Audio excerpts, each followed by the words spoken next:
Ladies and gentlemen, on behalf of Ashtos and on behalf of me and my colleagues here, we thank you all very much for coming on our one-day tour to the southern part of Senegal. It is not fair on you if you to come to the Gambia and not visit Senegal whilst you have the opportunity, because this is like visiting two countries on one holiday. And like I said, it's not fair as well if you come to the Gambia without seeing Senegal, because we are more or less the same people. You must see the other side of the coin. You see, the Gambia is one side of the coin, Senegal is the other side. So you just seen one side of the coin now. Today you have to see the other side of the coin, which is Senegal, right? And in Senegal, we'll be driving to a very, very major fishing village in the southern part of Senegal called Kafountine. But in driving to Senegal from here, we'll be driving on what we call the Trans-Gambia Highway.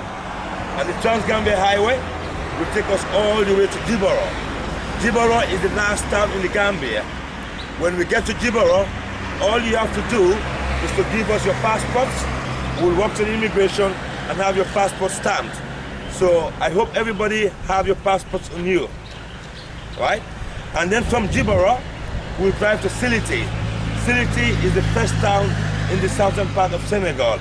In Siliti, the formality is a bit different because it's French. When we get to Siliti, you got to come down the jeep.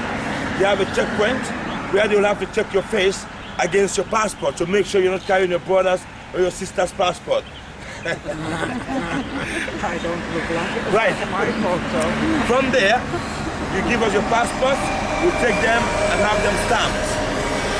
When we go through the border procedures, we'll stop at the no man's land, where you have a board that says Gambia and Senegal on one side. That should be our first toilet stop.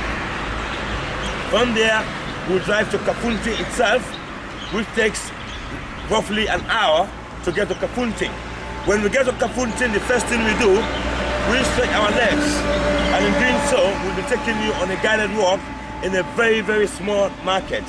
If you've ever been to a big market like in England or wherever, you're going to see a very, very small market today. And from here, you can make a comparison, and you'll see the difference between a very small market in a community like that, in Kafountine, and a bigger market like Serekunda Market, which some of you must have seen during your stay in the Gambia. From there, we'll drive to a 3-star hotel called Hotel La Caronne.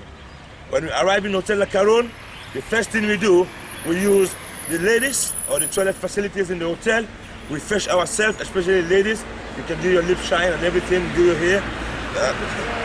And then, after 30 minutes, we will set off on a boat trip, and the boat trip is taking us to an island called Kailo. Kailo is an island of animists. They don't believe in God, they worship a tree.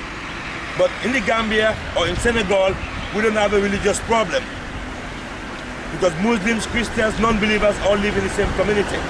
And the community we're going to see on the island are non-believers, they worship a tree. But not to put the cat before the horse, when we get there, we'll tell you everything you need to know about animism in the Gambia and Senegal. We'll tell you everything you need to know about the island itself. Very, very sustainable island. The boat trip itself is very, very interesting because it's in the river Casamas, and it will last 2.5 hours in all.